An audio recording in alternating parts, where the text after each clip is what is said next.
I decided to treat myself to a short vacation getaway. Living in a flat and mundane area, I yearned for a change in scenery. So I settled in Colorado for its majestic mountains and lush forests. However, being unfamiliar with the smaller towns, I struggled to find affordable accommodation outside the main tourist spots. After some searching, I managed to book an Airbnb in a lesser-known town, and I hit the road the following week. The journey was long, and as I approached the town, I couldn't help but feeling uneasy. The atmosphere resembled an almost ghost town that was under the cover of night. I hoped things would be a lot brighter during the daytime. Luckily, I found an Airbnb without any trouble. The gravel path led to a cul-de-sac with a rental and a few other small homes. I parked, grabbed my bags, and entered a cozy 500 square foot house. Despite its size, the setup was pleasant. After settling in the bedroom, I went to the kitchen, refilled my water bottle, and unwound before bed. As I stood at the counter, a car approached outside. Curious, I peeked through the window and noticed headlights pulling into the cul-de-sac. They parked near the neighbor's home. The car switched off, but no one emerged. Deciding it wasn't any of my concern, I returned to the kitchen, avoided being noticed. I sent a few messages to my family, informing them of my safe arrival before returning to bed. Later, I was awoken by a car door closing and footsteps nearby. Assuming it was my neighbor, I ignored the sound and tried to focus on getting back to sleep. When I woke up again, the room was dark, and there was this unsettling feeling that washed over me.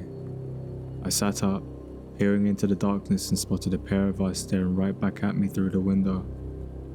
My heart raced as the figure moved away, but the footsteps outside, they didn't fade. Alarmed, I got out of my bed and dressed quickly. Suddenly, I heard heavy footsteps outside my door, then receding down the hallway. Unsure of what to do, I stayed put and listened. The footsteps moved outside, and they eventually drove away. After some time, I cautiously ventured out.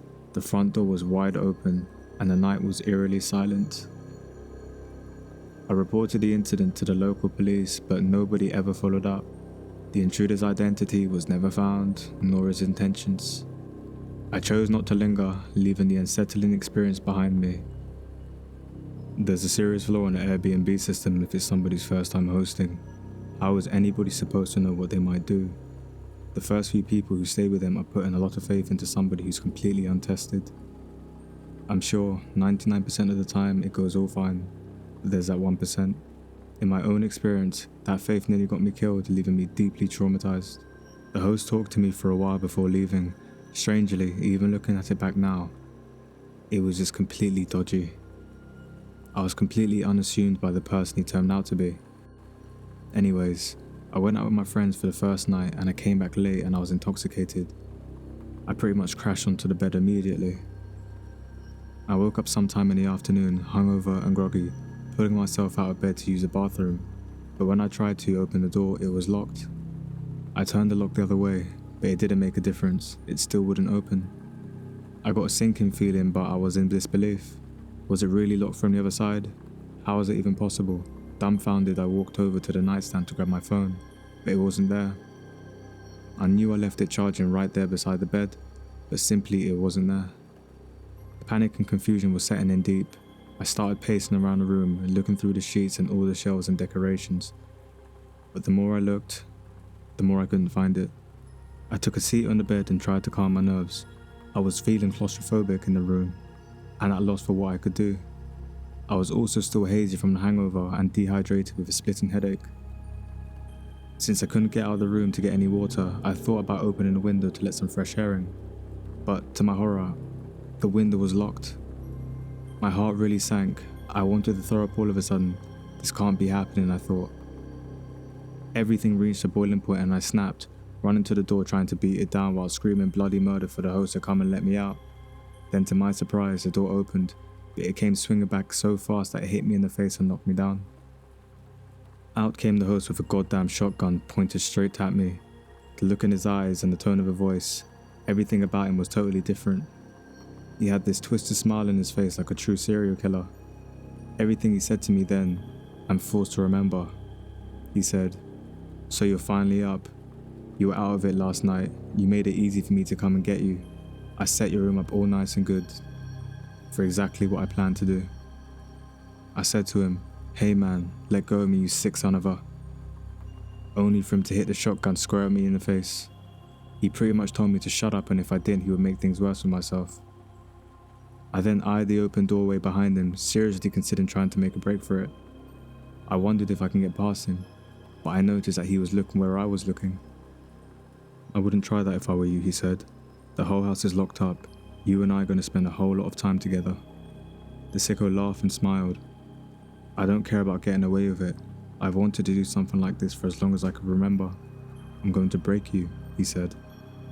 "You will suffer and suffer, and you'll beg me to let you go. First, you'll be mad, you'll threaten me, and then you'll say you'll do anything I want. When that doesn't work, when your soul is totally ruined from everything I planned to put you through, you'll beg for a sweet release of death. Then, and only then, will I finally kill you. And after that, I'm not sure.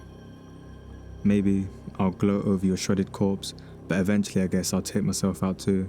I don't have any intention of continuing this life in prison." Everything he said hit me like a ton of bricks. I felt dizzy and had to sit down.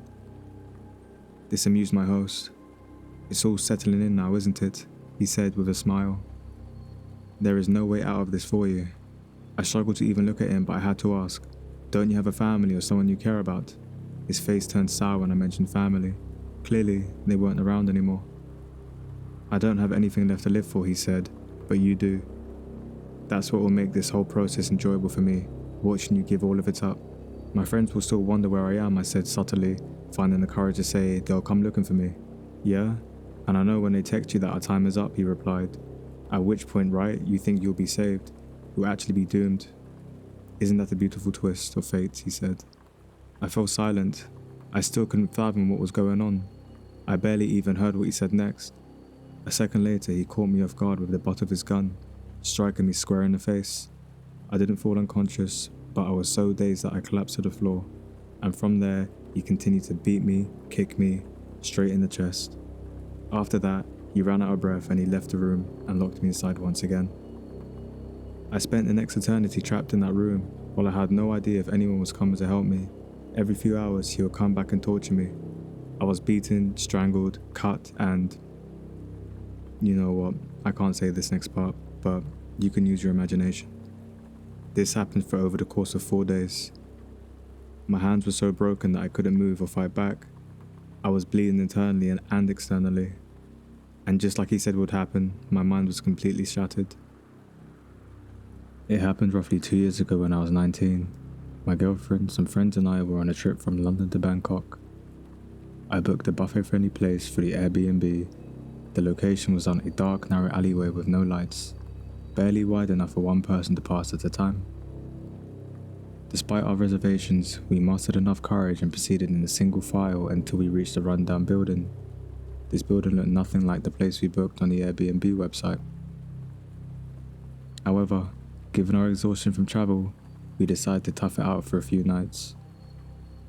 The host awaited us, a peculiar unsettling man who offered us an unclean Coca-Cola bottle. Politely, we declined. Something was amiss about him. He sported a crooked smile and hunchback, yet it wasn't just his appearance that unnerved me, it was his behavior around the girls in our group. After exchanging uncomfortable glances, he handed us the keys and departed. The accommodations were disappointing. The double bedrooms were tiny and the air conditioners dripped all night. The following morning, I began experiencing severe stomach issues and returned to the lodging with my friend Helena, who also needed rest. After spending some time on my laptop, I decided to shower in a ridiculously small bathroom. Upon finishing, I found the door jammed shut. I was trapped inside. Despite banging on the walls to alert my friends, she couldn't hear me.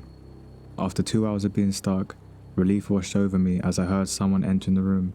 However, instead of Helena, a man's laughter greeted me. I called out, hoping it was one of my friends, but the laughter took a menacing tone. Unsure of the man's intentions or whether he possessed a weapon, I endured minutes of his unsettling amusement until the laughter abruptly ceased. I realized Helena hadn't responded because she was deeply asleep from sleeping pills. With the help of my friends, we managed to break down the door and found nothing was missing from my room.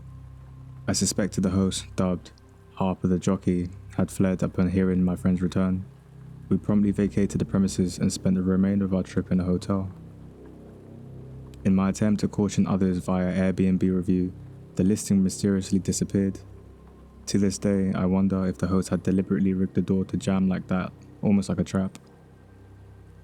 I also ponder what might have occurred had my girlfriend returned instead of me, or if the host had discovered Helena alone in the neighbouring room. As they say, the best things happen in the dark.